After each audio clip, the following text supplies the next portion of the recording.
when you look at the facts, you scale it. Yes, you scale the statistics now. That is why we cannot say that the intent of genocide is not solidly proven. It's not solidly provable because other people are being affected. Christians are being attacked and killed. That is non-negotiable. That's not something we can just express. But other groups, the Muslim communities are also facing the issue. Take for instance in Borno State, a lot of things have been happening there, the killings, all of that.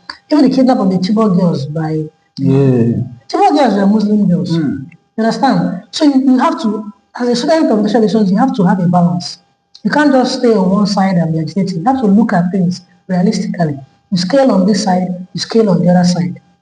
You understand? So we are working based on what we've seen, what is known. Let's go scientifically. Because science says you work with what is known. What is known, yes. Yeah. And you do not put much stress on the unknown.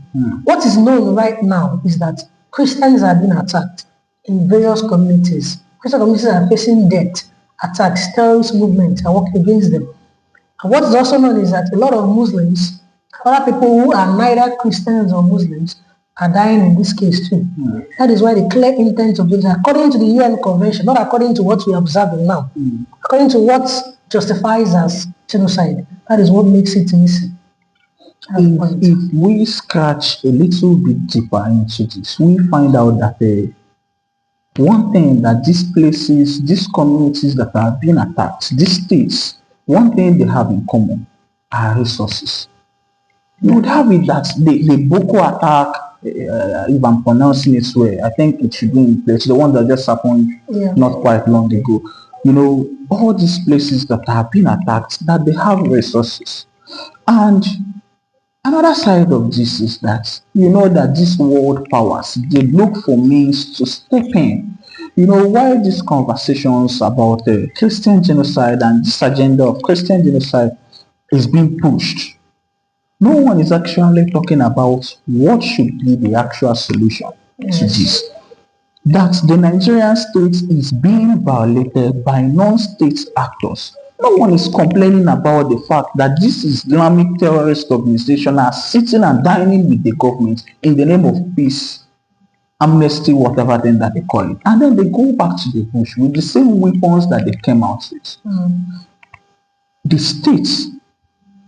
The state's sovereignty is being attacked by non-state actors.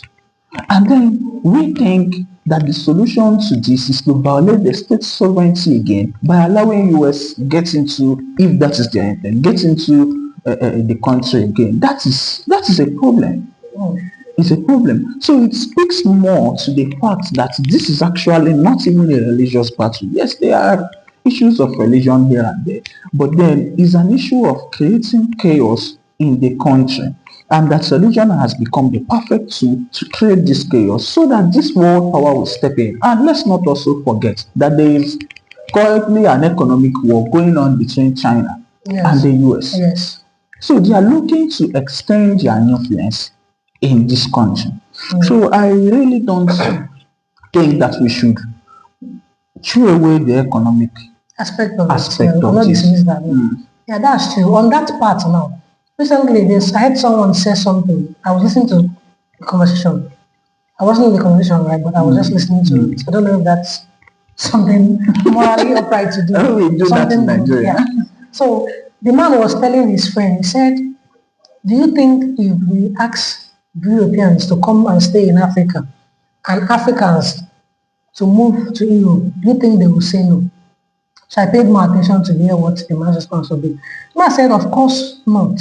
They would speedily run down to Africa because this is where the dough is. We think we are running there because the little they have established into something. People are rushing overseas. That if they have the opportunity to come to this place and stay, and we go to that place, in less than 5 years, we will bring that place down to the level we brought this place. And they will come here and use what we have here that we've not been using to establish greater things than that which we see in the whole continent. So we cannot excuse the fact that there's an economic intent here too. Of course, major world powers would never and have never left third world country. In fact, left the African continent to be on its own, even after colonialism. You cannot excuse that because this is where the resources, everything is in Africa. And Nigeria as an African country has a lot of resources.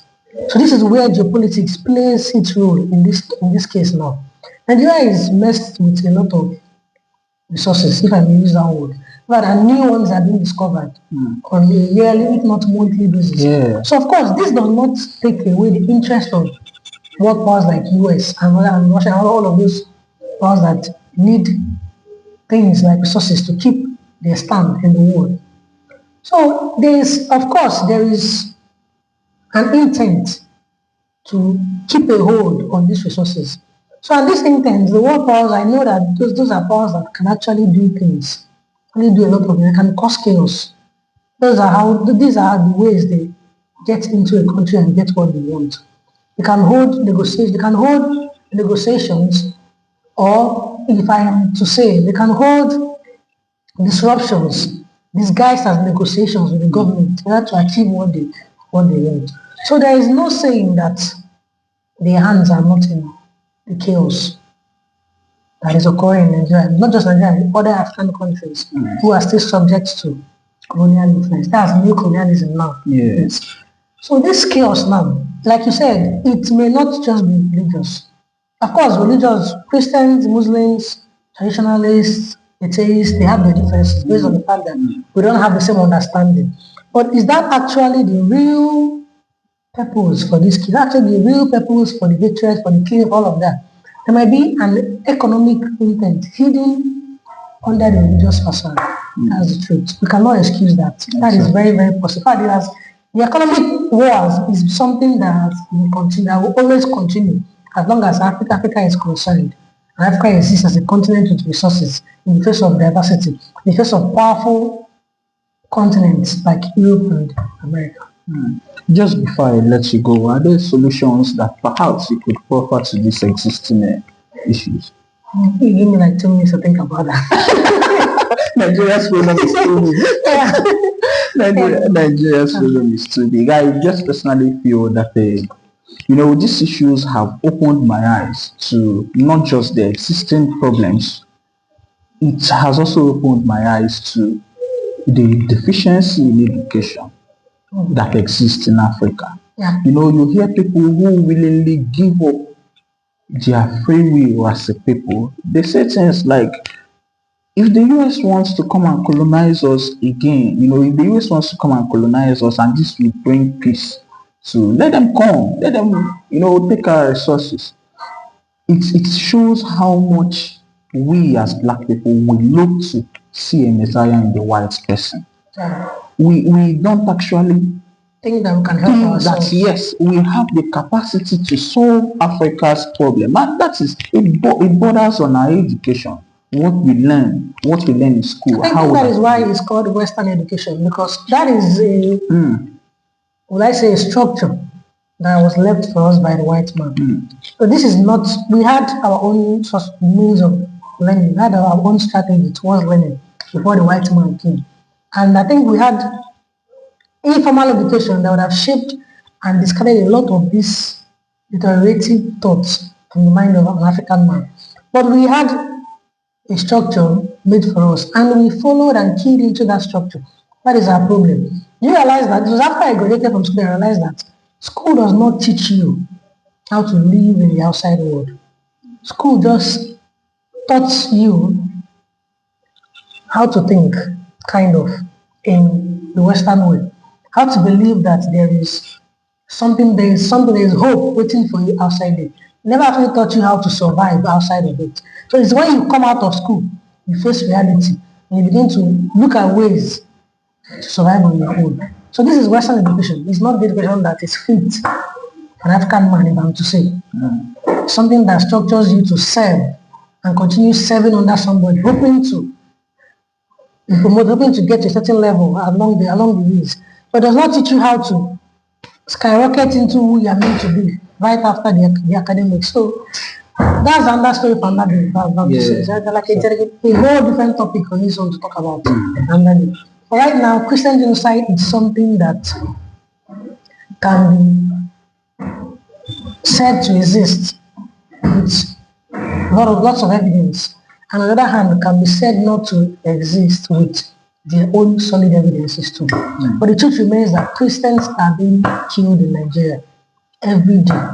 Every day. Attacks, terrorists, Fulani herdsmen, Boko Haram, unknown gunmen, whatever it is they call them, Christians are being attacked and killed, regardless of what each of these perspectives say. People are dying.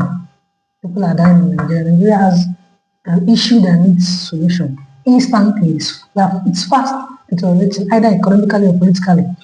Geopolitically too, because of resources and structures and locations. So Nigeria needs, I don't know where the Messiah would come from, but I think the Messiah should come from inside of us. We are the one that should say we are tired of this. We don't want this anymore. We shouldn't be scared or be swayed by money or anything. Otherwise, we are not leaving any future for our generation. And it's a problem. It's a problem. It is at this point that we draw the curtain. Remember, this is Sip&Ponder with SirguyIsHere. And with me on the show today, I had my own classmate. I had a Gifted. Like I said at the intro, Gifted was the best graduating student in Department of History and International Studies in Nnamdi Azikiwe University. Gifted. Thank you for coming to Sip&Ponder. Thank you so much. I enjoyed being on the show. Thank you so much. Remember to subscribe to my YouTube channel, SirguyIsHere. I am the man for all seasons. Your finest disciple. Yeah, I am a witness. I have a disciple from Saga. Saga is here. So till we meet again, this is Sip&Ponder. This actually tastes very nice.